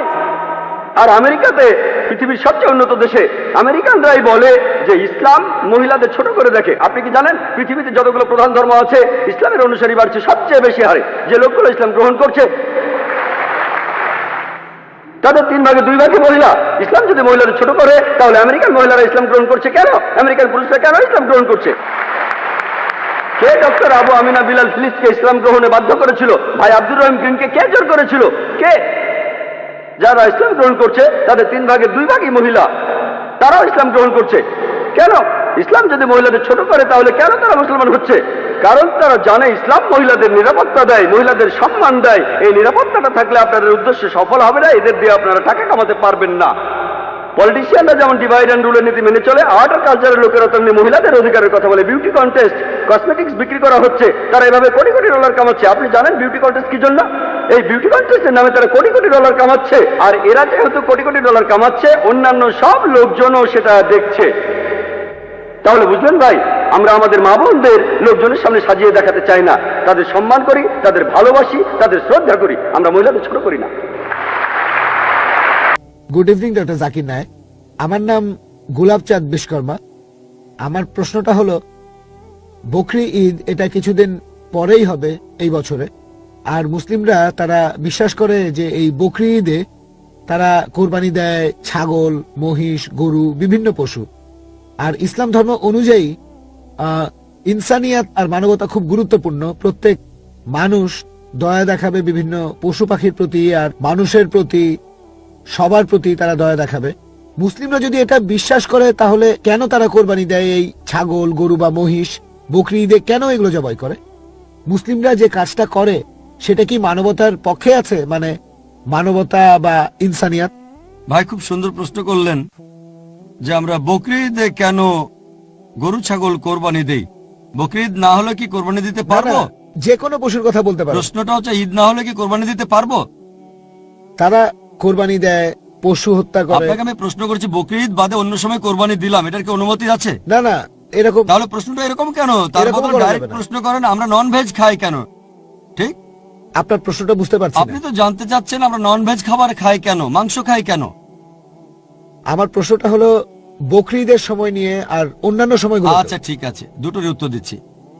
বকরি ঈদে যেটা হয়, আল্লাহ পবিত্র করে বলছেন সূরা হজ অধ্যায় নম্বর 22, আল্লাহ সুবহানাহু ওয়া তাআলার কাছে মাংস বা রক্ত পৌঁছায় না, আল্লাহর কাছে পৌঁছায় তোমাদের তাকওয়া। অন্য ধর্মে এরকম না। অন্যান্য ধর্মে উৎসর্গের সময় পশু বলি দিয়ে ফেলে রাখে একটা বেদিতে একজন দেবতার সামনে। সেটা খায় কে? ঈশ্বর খান। ইসলাম ধর্মে যখন কোরবানি দেই আমরা কি করি? কমপক্ষে 3 ভাগের 1 ভাগ অবশ্যই গরিব লোককে দিতে হবে, 1/3 দেব আত্মীয় আর বন্ধুদের, বাকিটা নিজের জন্য রাখবো। নিজের জন্য ম্যাক্সিমাম 1/3 রাখতে পারবেন। চাইলে আপনি পুরোটাই দান করে দিতে পারেন। তাহলে যখন কোরবানি দিচ্ছি তখন কি করছি? মানুষ জাতির উপকার করছি। আমরা তাদের জন্য খাবার দিচ্ছি। এখন কাউকে খাবার দেয়া এটা কি ভালো না খারাপ? খাবার দেয়া যাতে মানুষ উপকার পেতে পারে, এটা কি ভালো না খারাপ? ভালো। মানুষের জন্য এটা ভালো না খারাপ? ভালো। তাহলে ইসলাম হচ্ছে মানবতার ধর্ম। আপনি প্রশ্ন করতে পারেন যে প্রাণীদের কেন হত্যা করা হচ্ছে? মানুষের জন্য ভালো, কিন্তু প্রাণীদের জন্য কি হচ্ছে? আর সত্যি বলতে একজন মুসলিম শুধুমাত্র ভেজ খাবার খেয়েও ভালোভাবে ধর্ম পালন করতে পারে। নন ভেজ খাওয়া ইসলামের জন্য বাধ্যতামূলক না। তবে আল্লাহ যেহেতু আমাদেরকে অনুমতি দিয়েছেন নন ভেজ খেতে, তাহলে আমরা সেটা খাবো না কেন? আল্লাহ পবিত্র কোরআনে বলেছেন সূরা মাইদা অধ্যায় নম্বর 5 আয়াত নম্বর 1, সেই চতুষ্পদ প্রাণীর মাংস খাও যেগুলো তোমাদের জন্য হালাল করা হয়েছে। আল্লাহ বলেছেন সূরা নাহল অধ্যায় 16 আয়াত নম্বর 5, তিনি চতুষ্পদ প্রাণী সৃষ্টি করেছেন যাতে করে তোমরা উপকার পেতে পারো এবং তাদের মাংস খেতে পারো। এই কথাটা আবারও আছে সূরা মুমিনুন অধ্যায় নম্বর 23 আয়াত নম্বর 21, যে গবাদি পশুর মধ্যে রয়েছে নিদর্শন, তাদের উদরের দুধ পান করো এবং তাদের মাংস তোমরা খাও। তাহলে যেহেতু আল্লাহ আমাদের অনুমতি দিয়েছেন, তাহলে ননভেজ খাবো না কেন? এবার লজিক্যাল কারণে আসি। এখনকার বিজ্ঞান বলছে যে নন ভেজ খাবারে, মাংস জাতীয় খাবারে প্রচুর ভিটামিন থাকে, আর এটাই একমাত্র খাবার যেখানে পরিপূর্ণ আমিষ আছে। আমাদের মানুষের শরীরে 23 রকমের অ্যামিনো অ্যাসিড আছে যেগুলোর প্রয়োজন হয়। এগুলোর মধ্যে 8টা অ্যামিনো অ্যাসিড শরীর তৈরি করতে পারে না, এগুলো পাই আমরা খাবার থেকে। এমন কোনো ভেজ খাবার নেই যেখানে এই 8টার সবগুলোই পাবেন। শুধুমাত্র মাংস জাতীয় বা নন ভেজ খাবারেই এই 8টা অ্যামিনো অ্যাসিডই পাবেন। এছাড়াও যদি আপনারা দাঁত পরীক্ষা করেন, তৃণভোজী প্রাণীদের, গরু, ছাগল, ভেড়া, তাদের দাঁতগুলো সমান। তারা শুধু ভেজ খাবার খায়, মাংস খেতে পারে না। এরপর যদি দাঁত পরীক্ষা করে দেখেন মাংসাশী প্রাণীদের, বাঘ, সিংহ, চিতাবাঘ, তাদের মুখের দাঁতগুলো সূচালো যাতে মাংস খেতে পারে, এই জন্য তাদের দাঁতগুলো থাকে সূচালো। তারা শুধু মাংসই খায়, ভেজ খাবার তারা খেতে পারে না। যদি আয়নার সামনে দাঁড়িয়ে আপনার দাঁতগুলো দেখেন, আমাদের সূচালো দাঁত আছে, আবার সমান দাঁতও আছে। আমরা সব ধরনের খাবারই খেতে পারি। যদি আল্লাহ চাইতেন শুধু ভেজ খাবারই খাবো, তাহলে আমাদেরকে সূচালো দাঁত দিলেন কেন? ননভেজ খাওয়ার জন্য। এছাড়াও তৃণভোজী প্রাণীদের যে পরিপাকতন্ত্র, গরু, ছাগল বা ভেড়ার শুধু ভেজ খাবার হজম করতে পারে, নন ভেজ হজম করতে পারে না।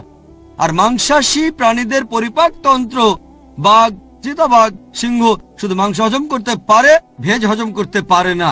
আবার মানুষের যে পরিপাকতন্ত্র, সেখানে আছে ক্ষুদ্রান্ত এবং বৃহদান্ত্র, ভেজ খাবার হজম করতে পারে, নন ভেজ হজম করতে পারে। যদি আল্লাহ চাইতেন যে আমরা শুধু ভেজ খাবারই খাবো, তাহলে দুটোই হজমের পরিপাকতন্ত্র দিলেন কেন?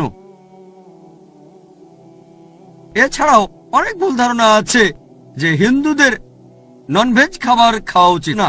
এটা ভুল ধারণা। যদি হিন্দু ধর্মগ্রন্থ পড়েন, এটা আছে মনুস্মৃতিতে অধ্যায় নম্বর 5 অনুচ্ছেদ 30, ঈশ্বর প্রাণী বানিয়েছেন, তাদেরকে কেউ খাবে আর কাউকে খাবে অন্যরা। যদি তুমি খাওয়ার জন্য সৃষ্টি করা প্রাণী খাও, তাহলে কোনো পাপ হবে না। মনুস্মৃতিতে আছে অধ্যায় 5 অনুচ্ছেদ 31 যে ঈশ্বর কিছু প্রাণীকে সৃষ্টি করেছেন উৎসর্গের জন্য, সেই ধরনের প্রাণীকে হত্যা করো, কোনো পাপ হবে না। মনুস্মৃতিতে আছে অধ্যায় নম্বর 5 অনুচ্ছেদ 40 যে উৎসর্গের জন্য প্রাণী হত্যা কোনো পাপ নয়।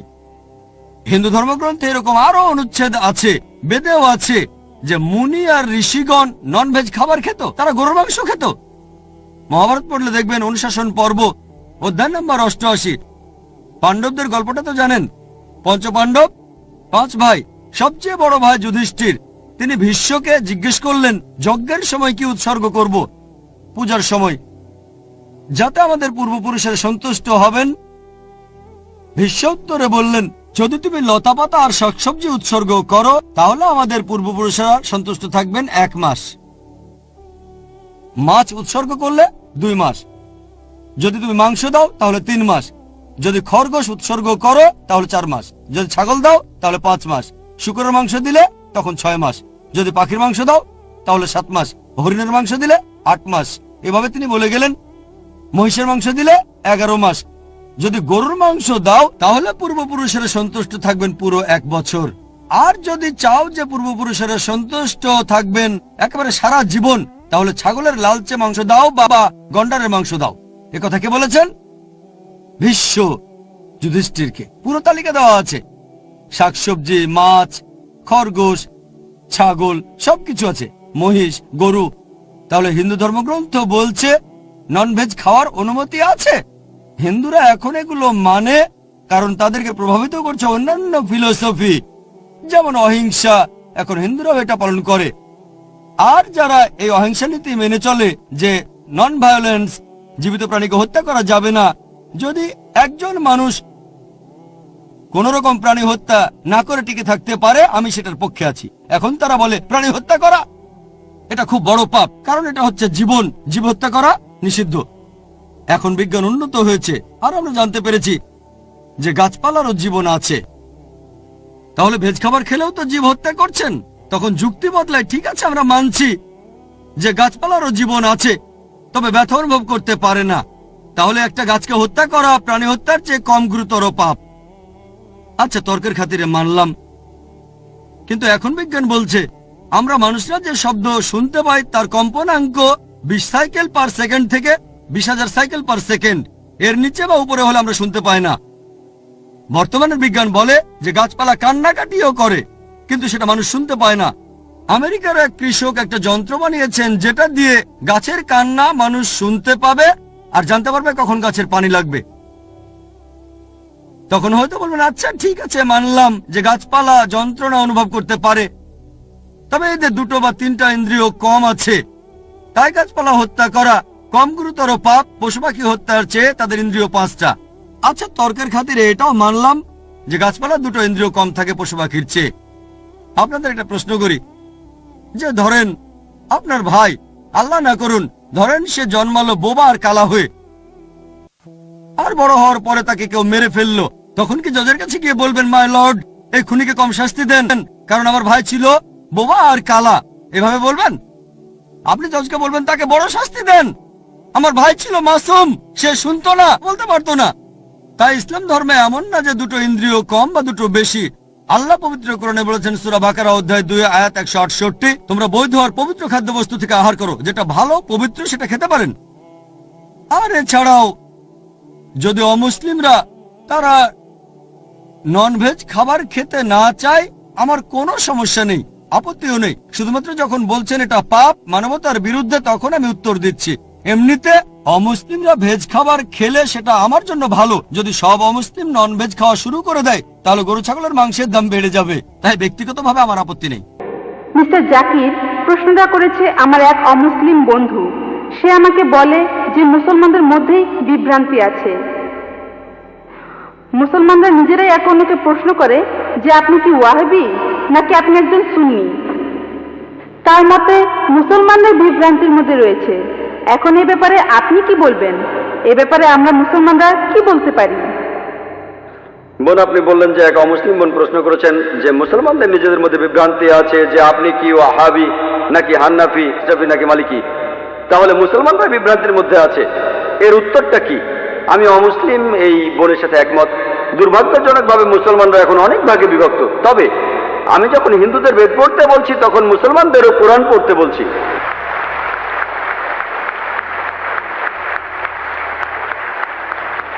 আল্লাহ পবিত্র কোরআনে বলেছেন সূরা আল ইমরানের 103 নম্বর আয়াতে আল্লাহ তাআলা বলেছেন ওয়াতাসিমু বিহাবলিল্লাহি জামিআ ওয়া লা তাফাররাকু।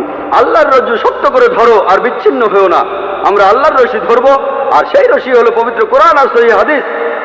আল্লাহ কোরআনে বলছেন সূরা আল আনামের 159 নম্বর আয়াতে উল্লেখ আছে, যারা দিন সম্বন্ধে নানা মতে সৃষ্টি করেছে, হে রাসূল তাদের দায়িত্ব তোমার নয়। ইসলাম ধর্মে বিভিন্ন দল আর মত তৈরি করা এটা নিষিদ্ধ, এটা হারাম। কিন্তু যদি মুসলমানদের বলে আপনি কি, কেউ বলে আমি হানাফি, কেউ বলে শাফি, কেউ বলে হামলি, কেউ বলে ওয়াহাবি। নবীজি কি ছিলেন? তিনি কি হানাফি? তিনি কি শাফি? তিনি কি হামলি? তিনি কি মালিকি? তিনি কি ছিলেন? তিনি মুসলিম ছিলেন। পবিত্র কোরআনে সূরা আল ইমরানের 52 নম্বর আয়াতে উল্লেখ করা আছে ঈসা আলাইহিস সালাম, যীশু খ্রিস্ট তিনি মুসলমান ছিলেন। পবিত্র কোরআনে সূরা আল ইমরানের 67 নম্বর আয়াতে উল্লেখ আছে যে ইব্রাহিম আলাইহিস সালাম তিনিও মুসলিম ছিলেন। পবিত্র কোরআনে সূরা ফুসিলাতে 33 নম্বর আয়াতে উল্লেখ করা আছে ওমান আহসানু ক্বালাম মিম্মান দাআ ইলাল্লাহি ওয়া আমিলা সালিহান ওয়া ক্বালা ইন্নানি মিনাল মুসলিমিন। সেই ব্যক্তির চেয়ে কে উত্তম যে মানুষকে আহ্বান করে আল্লাহর পথে, সৎকর্ম করে আর বলে আমি মুসলমান। আমাদের নবী মুহাম্মদ সাল্লাল্লাহু আলাইহি ওয়াসাল্লাম মুসলমান ছিলেন। আল্লাহই বলেছেন আমরা হব মুসলমান। মুসলমানের চেয়ে ভালো কোনো বিশেষণ নেই। আর চারজন বিখ্যাত ইমামের সবাই, ইমাম আবু হানিফা, ইমাম শাফি, ইমাম আহমদ ইবনে হাম্বল, ইমাম মালিক, আল্লাহ সবাইকে শান্তিতে রাখুন, তারা বিখ্যাত পণ্ডিত। আমি তাদের সবাইকে শ্রদ্ধা করি, পছন্দ করি, তারা বিখ্যাত পণ্ডিত। আর এই পণ্ডিতদের সবাই বলেছেন, এই চারজন ইমাম বলেছেন, যদি আমার কোনো ফতোয়া আল্লাহ রাসূলের বিরুদ্ধে যায় তাহলে তোমরা আমার ফতোয়াকে ছুঁড়ে ফেলে দাও।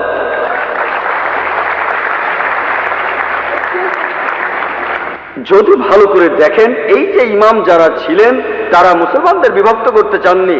তারা চেয়েছিলেন মানুষ যেন মূল ধর্মগ্রন্থগুলো পড়ে, কোরআন আর সহিহ হাদিস। তাই আমাদের এখন যা করতে হবে, আমি জানি যে লোকজন বলে একটা হাদিসে আছে মুসলিমরা 73টি ভাগে বিভক্ত হবে, এটা আছে তিরমিজিতে সহিহ হাদিস 171 নম্বর হাদিস। নবীজি বলেছেন ভবিষ্যতে 73টি ভাগ তৈরি হবে, ভাগ করা উচিত সেটা বলেননি। নবীজি জানতেন যে আল্লাহ এই কাজটাকে নিষিদ্ধ করেছেন। তাহলে যেটা করতে পারেন, আল্লাহ আর রাসূলকে মানেন, আর নিজেদের আপনারা যে নামে ডাকতে পারেন সেটা হলো মুসলমান। যে কোনো পণ্ডিত, পৃথিবীর যে কোনো পণ্ডিত, ধরলাম তিনি পৃথিবীর সবচেয়ে বড় পণ্ডিত, তার কাছে প্রমাণ দেখতে চান, কুল হাতু বুরহানাকুম, আপনার প্রমাণটা দেখান। যদি সত্যি বলে থাকেন, আপনি নির্দোষ হলে তার প্রমাণ দেখান। তাহলে যদি কোনো পণ্ডিতের সাথে মতভেদ হয়, তার কাছে প্রমাণ দেখতে চান, প্রমাণটা নিয়ে পরীক্ষা করুন। এজন্য আমি রেফারেন্স দেই, আমি যা বলি, জাকির যা বলে ইসলামে তার কোনো মূল্য নেই, জিরো, শূন্য। সেজন্যই বলি, জাকির বলেনি, আল্লাহ বলেছেন কুল হুয়াল্লাহু আহাদ, বলো তিনি আল্লাহ এক, অদ্বিতীয়। আমি জাকির বললে ইসলামে এটা মূল্যহীন, শূন্য। আল্লাহ যা কিছু বলেছেন সেটা মানতে হবে, নবীজি বললে সেটাও মানতে হবে। সেজন্য বোন, মুসলিমদের বিভক্ত হওয়া উচিত না, আমাদের শুধু মুসলিমই বলা উচিত। আর কোরআন আর সহিহ হাদিস আমরা মেনে চলবো। যারা বিভিন্ন মতের সৃষ্টি করে তারা ইসলামের বিরুদ্ধে। ধর্মীয় কিছু লোক ঈশ্বরকে একটা নাম দিয়ে ডাকে, কিছু লোক বলে অলৌকিক শক্তি, আর বৈজ্ঞানিকরা বলে কসমিক এনার্জি, আর প্যারাসাইকোলজিস্টরা বলে এটা একটা সুপার কনসেন্স। তাহলে এই প্যারাসাইকোলজি দিয়েই প্রমাণ করা যায় যে একজন ঈশ্বর আছেন। ভাই আপনার প্রশ্নটা কি আবার বলবেন? হ্যাঁ, মানুষ ঈশ্বরকে ডাকে তার জ্ঞান আর বোধের স্তর থেকে। ঠিক, কেউ হয়তো বলে সুপার কনসেন্স, কেউ আর বলে সুপার পাওয়ার, যিনি সবচেয়ে শক্তিশালী। আর বিজ্ঞানীরা এটাকে বলে কসমিক এনার্জি, যে এনার্জিটা সৃষ্টির আগে থেকেই ছিল, এটাই বিশ্বব্রহ্মাণ্ড তৈরি করে। এই কথাগুলো বিজ্ঞানীরাই বলেছেন। অবশ্য কিছু লোক বলে যে এটা পরে বানানো হয়েছে। এই ধর্মটা বানিয়েছিলেন রোমান সম্রাট কনস্ট্যান্টাইন। সেটা ছিল 325 সালে নাইসিয়া কনফারেন্সে, সেখানে এটা বানানো হয়েছিল। আর সেখানে বলা হয়েছিল ঈশ্বর সপ্তম দিন বিশ্রাম নিলেন। আমি সেই ধর্মের নামটা বলতে চাচ্ছি না। এখন সেই কসমিক এনার্জি যদি বিশ্রাম নেয়, তাহলে অল্প সময়ের মধ্যেই বিশ্বজগৎ ধ্বংস হয়ে যাবে। আর আমার প্রশ্ন হলো, এই কসমিক এনার্জি সৃষ্টির আগে কি অবস্থায় ছিল, আর মানুষ জাতি ধ্বংস হয়ে গেলে তখন এই কসমিক এনার্জি কি করবে? তখন এই পৃথিবীর কি অবস্থা হবে? ধন্যবাদ। ভাই, আপনি প্রশ্ন করলেন, কিছু লোক বলে সুপার কনসেন্স, কেউ বলে সুপার পাওয়ার, কিছু লোক বলে কসমিক এনার্জি। ভাই, আপনি যে নামে ডাকেন সঠিক নাম হতে হবে, ভুল নাম হলে আমরা এটা মানবো না। কিছু লোক সঠিক নামে ডাকে সুপার পাওয়ার, সমস্যা নেই। সুপার বিং, সমস্যা নেই। কিছু সঠিক নাম হতে পারে, কিছু ভুল নামও হতে পারে। একটা নাম আপনি বললেন যে বিজ্ঞানীরা বলেন কসমিক এনার্জি, আরেকটা ধর্ম বলে যে ঈশ্বর সপ্তম দিনে বিশ্রাম নিলেন। আপনি এখানে বাইবেলের কথা বলছেন, বুক অব জেনেসিস 2য় অধ্যায়ের 2য় অনুচ্ছেদ, সৃষ্টিকর্তা বিশ্রাম নিলেন সপ্তম দিনে। যদি কসমিক এনার্জি বিশ্রাম নেয়, সব ধ্বংস হয়ে যাবে। আমি একমত। তাহলে এই ধর্মগ্রন্থ আমরা মানি না। আর ঈশ্বরকে কসমিক এনার্জি বলে ডাকাটাও আমরা মানি না। ঈশ্বর এই বিশ্বজগতের সব এনার্জির সৃষ্টিকর্তা, তিনি কসমিক এনার্জি নন, তার চেয়েও অনেক বড়। তিনি সবকিছু সৃষ্টি করেছেন আর সবকিছু তার উপর নির্ভরশীল। তাহলে যে ধর্মগ্রন্থে বলা হচ্ছে ঈশ্বর বিশ্রাম নিলেন, আমরা সেটা মানি না। ঈশ্বরের বিশ্রামের প্রয়োজন হয় না। আল্লাহ পবিত্র কোরআনে বলেছেন, সূরা বাকারার 255 নম্বর আয়াতে উল্লেখ আছে যে আল্লাহর নিদ্রার প্রয়োজন হয় না, তার বিশ্রাম নেওয়ার প্রয়োজন হয় না। তাহলে স্রষ্টার বিশ্রামের প্রয়োজন হয় না, সৃষ্টিকর্তার এই সংজ্ঞাটা আসলে ভুল। সঠিক সংজ্ঞাটা যদি আপনারা কোরআন পড়েন, আল্লাহর বিশ্রামের প্রয়োজন নেই। আর আপনি যে নামেই ডাকুন, সেটা সঠিক নাম হলে কোনো আপত্তি নেই। যদি ভুল নামে ডাকেন তাহলে আপত্তি আছে। আজকে বিজ্ঞানীরা ঈশ্বরকে বাতিল করছেন না, ঈশ্বরের প্রচলিত ধারণাকে বাতিল করছেন। আশা করি উত্তরটা পেয়েছেন।